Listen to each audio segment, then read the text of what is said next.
My name's Dannyella Glasgow and I head the Positive Experience Department at an innovative children's charity called Kids Company, which was founded by Camilla Batman-Gellich. I'm here today to talk about the impact of positive experiences. Now, the client base that we deal with are largely come from a background where they've suffered abuse, neglect, or extreme cases of trauma. So I think it's quite interesting when trying to convey the importance of positive experience within this client group. It's about taking it right back to positive experiences in its most primitive form. So I'd just like to take one moment with everybody, if you'd just like to think now and connect with a positive experience that you've had. You feel that? So there's something about remembering it and then feeling it through your senses. And it feels good, right? So when we're thinking about positive experiences in their most primitive form, from the moment we're born, we have an innate drive to seek out positive experiences. And we embody these through our senses. So from the moment we arrive, we seek out and identify with the taste of our mother's milk, the softness of her skin, the sound of her voice as she soothes us, and the sense of holding as she rocks us. And also, when we smile at her, we're mirrored back with a smile that reassures us that we're safe and loved in this world. So good enough positive experiences during early infant care really help to form the building blocks of a more positive outlook on the future. We would use our relationship with our primary caregiver to base other positive relationships with other people going out into the world. However, imagine that you're born into this world. So I invite you to keep your eyes open, or you can close your eyes, but just imagine this. Being born into this world and your cries for food are left unanswered by a mother that's despondent, who doesn't have the emotional capacity or available mind to even notice that you're there. When you're thinking about touch, the nearest you've got to touch is being relentlessly slapped by a mother who can't make sense or doesn't have the patience to make sense of your anguish. When you're thinking about smell, it's about being left in a dirty nappy for two days, hours, and being repunged by the smell of your feces. When we're thinking about giving a smile to your mother and you met back with an angry face, that's suggesting you've done something wrong. Or the sound of your mother's voice relentlessly telling you you're a worthless inconvenience. So from the inside, looking out, through that child's eyes, what would the world look like for you? What would the internal landscape represent, and all the people within that? Because here's the thing. We only know what we know, and that's all we know. Okay, so let's fast forward right through now to adolescence. So with this volatile, destructive internal landscape in mind, adolescence is a crucial stage of development. We're dealing with things such as physical changes with the onset of puberty. There's the hormonal and psychological imbalances.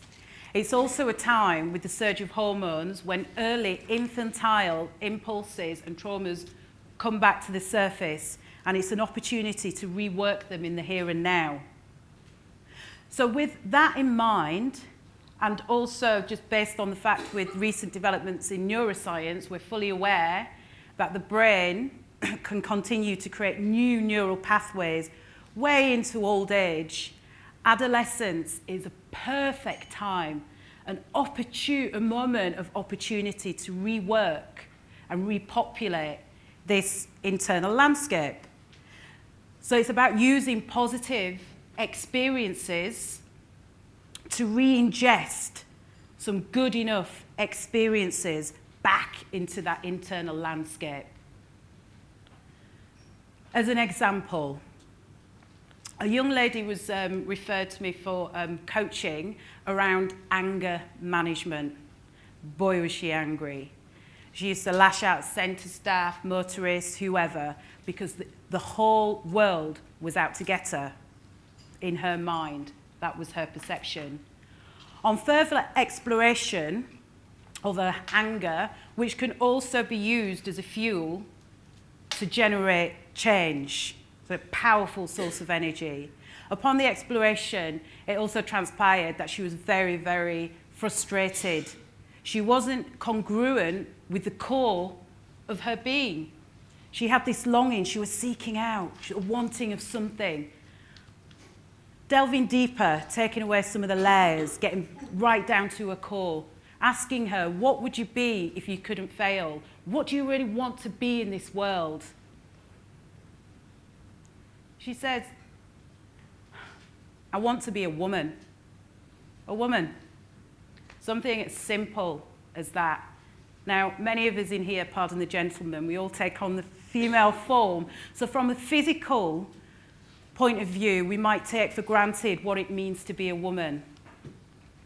But I was obviously curious about what woman means to her. What does it taste like, smell like, feel like? However, she had no reference points. Based on her early infantile experience, she had no reference points as to a good enough experience with a loving mother to build all those qualities. So it was about taking it externally, thinking about other female role models. What is it about them? What do they sound like, stand like, look like? What are the qualities within them that you must admire? And it was helping her to re-ingest those qualities back to her core, because we all have the resources in there, and it was about nurturing and pulling them up so she could begin to embody and aspire and to be that woman that she wanted to be. As is the case with most women that are referred, that I get the opportunity to work with, many of them are also mothers. And with this particular lady, one of her biggest aspirations was to be a career woman. Fantastic. But now, with a re-ingestion of enough good enough experiences, she actually started to believe that was possible. So it was about giving her another small positive experience through a work experience. It was the best work placement they've ever had. She's still working there now. So she's not only a brilliant role model for herself, but also for her children. And she's also a positive role model in society. And that is the true power of positive experiences. Not only does it have the capacity, or they have the capacity to change the world of an individual, but also of a generation, their children. So in doing so, you're also helping to break a generational cycle of abuse and neglect. And remember, we only know what we know, and that's all we know. So no longer is she that worthless inconvenience. She knows that she's a career woman, and she's moved from a state of survivorship out into mainstream society, into a space of flourishing. Thank you.